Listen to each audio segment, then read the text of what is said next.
Our guest today is CEO and concept developer for CARR Foundation.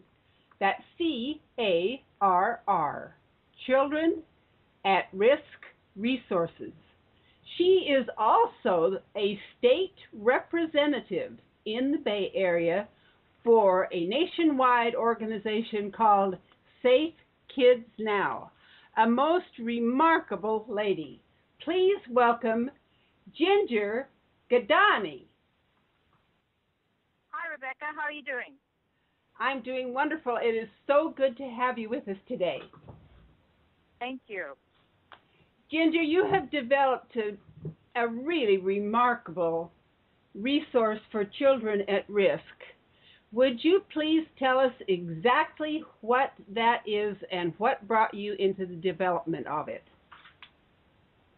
Well, what it is, Rebecca, it's a form of information, educational information, that we've taken and transferred it into whimsical characters that give guidance to children to make smart choices for a healthier lifestyle. It has the basic foundation and cornerstone is self-esteem. And we do it through a variety of products. And we have narrative DVDs. We've created board games that we're in the process of having produced. We have activity books. We have, like I said, the narrative DVDs, which are animated. And we also have music CDs. And my rap name happens to be Big G Godmama.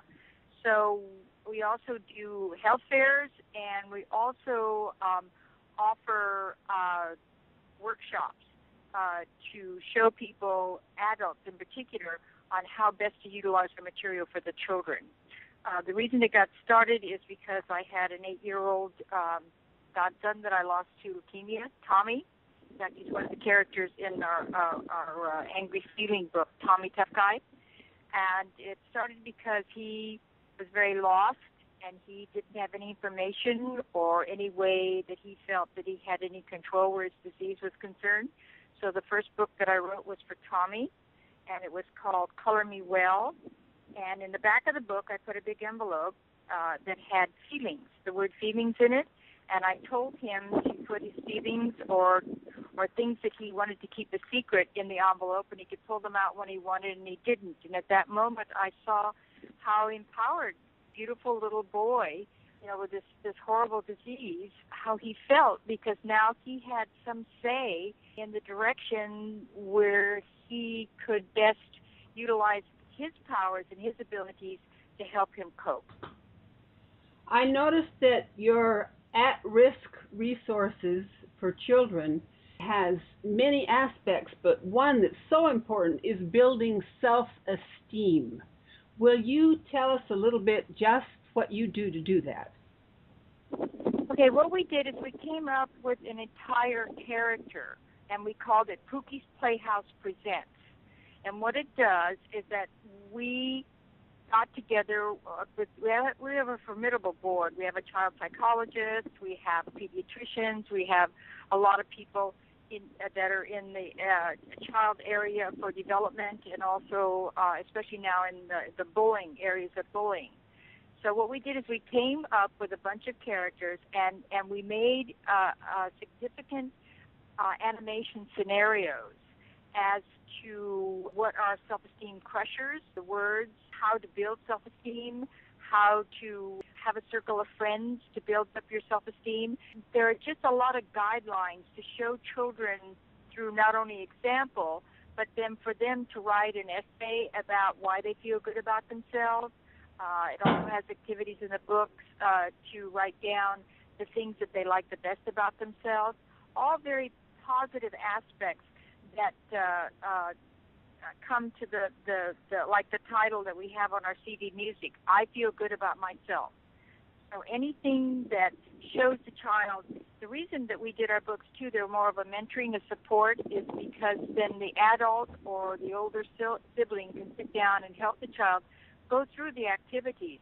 And that in itself, just having that personal support, is so important. And a basic conclusion is that if a child can feel loved, then there isn't anything that's going to come across in his life that he isn't going to be able to cope with. So this not only builds self-esteem, it gives them a sense of belonging and a sense of understanding and acceptance through working through these programs with someone. Right, right. And it also shows them that each one of them is special. Each one of them holds a special thing that no one else has or could even match. And once they find that special little thing inside themselves, then there really isn't anything that they can't accomplish. So it's mainly to show a child that they are special, they are an individual, and to give them the energy and the strength and the belief that they could make any kind of a decision and it'll be theirs. That's marvelous. That's really marvelous. Thank you. Oh, the most exciting thing about it, Rebecca, is that the children have written the majority of this material. Through a vast amount of research and interview, we have access to a tutoring facility, mentoring facility that has 1,500 children, and they've given us access to do all of our research with the children. I mean, even to the point that, one little girl said that our Dr. Seth O Scope voice wasn't uplifting enough. But the other thing is that the children taught us how to teach them what really, really interested them and what they could take and comprehend and then to grasp it in an ownership format. They took ownership of the material. And I don't think there's anything more, secure than that. And it's for a child to really be able to use their imagination and to stimulate that sense of ownership. So the children not only helped us write the material and helped us with the subject matter, such as the self-esteem, the bullying, the diabetes type 2, and the obesity, they also shared with us how they would like to learn it. And in all reality, I think that's what stands us, apart from a lot of other wonderful programs and wonderful concepts and ideas on the same subject, is the fact that we do it via transcending cultural, by making the subject matter like the lung, like Louis lungs and such as that, whimsical characters, but also the fact that the children are writing this material for themselves. I find that fascinating. So you went in there and worked with the children who shared their emotions and their needs, and you learned through them exactly how to meet those needs through an approach that actually was on their level. Right, and it seemed to be the most obvious way, because right now what's happening because of our system and our school system is that they do everything age appropriate, and when you do that, you're singling out people that don't fit within the norm. You can't criticize the system because the system's trying to take care of as many people as it can at one time. That doesn't usually provide for that child to have a sense of being his own person. I see that you meet these children on an intellectual, emotional level, as they call that EQ, emotional IQ, which is more powerful, they say, than the standard IQ when it comes to working with people because of people skills. Yeah, and they're so honest and they're so pure. It's just like with Tommy, some of the things that even though he wasn't emotionally in-depth aware of what he was saying, he was still feeling them. Just like in the book that we wrote, too, that Color Me Well, we even have a page that says, how do you feel from 1 to 10? Well, we did it in colors, and then we described what the color meant. But we also took it one step further, Rebecca, and we did also a chart on emotions, like purple was for passionate. And that simple act of putting that envelope in the back of that book, it was absolutely, unbelievably, it was an afterthought, but it was probably one of the most brilliant things that we ever accomplished. I think that reaching them on an emotional level is probably the most healing thing you can do, because disease of any kind, dis-ease, when you touch their emotions, I think you touch their heart and soul. I think you had a beautiful approach. Well, the kids get it. We're just having a little difficult getting the adults to comprehend it. I was fortunate enough to be there when you did one of your first presentations to Safe Kids Now, and I was totally impressed. Thought I'd share that with you. Thank you. Thank you very much. I appreciate that, especially coming from you. I loved the way that you presented all kinds of opportunities to help these children deal with how they felt and what they thought about their feelings and how to upgrade how they felt. I think you did a beautiful job with your books, with your games coming up. Can you tell us, just share one of them with us, with our listening audience, so they can get an idea of what I'm talking about and what you're talking about? About the games? Yeah. Well, the games, what we did is it's a game board, and it's based on the information that the children gave us as to how they wanted to play the game. And that is that they wanted a spinner, they wanted cards, they wanted that they could answer questions so they could learn something.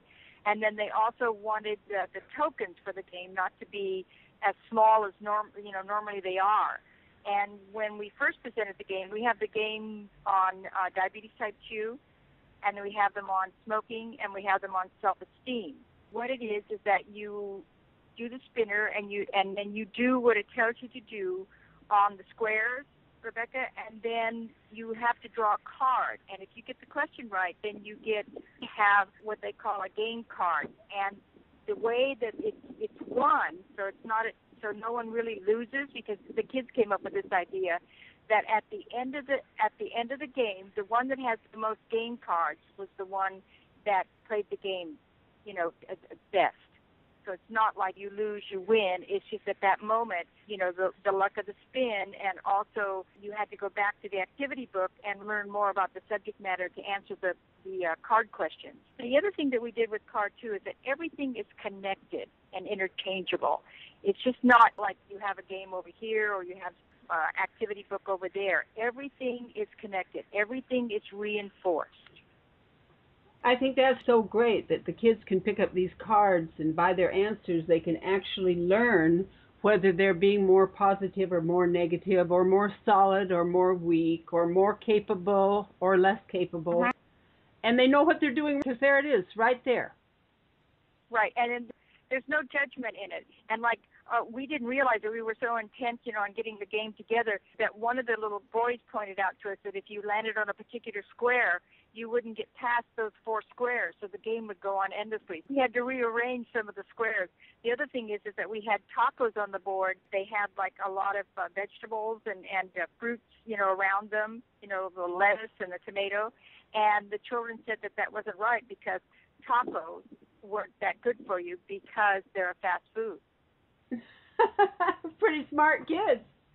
Listen, Rebecca, they are unbelievable. They are and it's so sad. We don't listen to them, or we don't take the time to really hear what they're saying, because what they're saying is so straightforward. We even had a 6-year-old little kid tell us we tested the Louis Lung music. It says, "Don't puff your life away." It's kind of between reggae and hip hop. And this little 6-year-old came up, stood before me, put his thumbs up, and said, "Good beat, nice sound, like the words, should do well." And I thought, oh my God.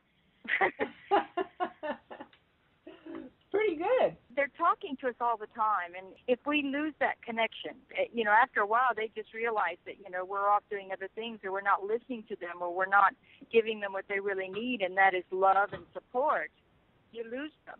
We were doing an older age group, mid-school and whatever, and we found out that majority of them the effort was lost on them. So that's why we specifically decided to do the preschool up to 4th grade.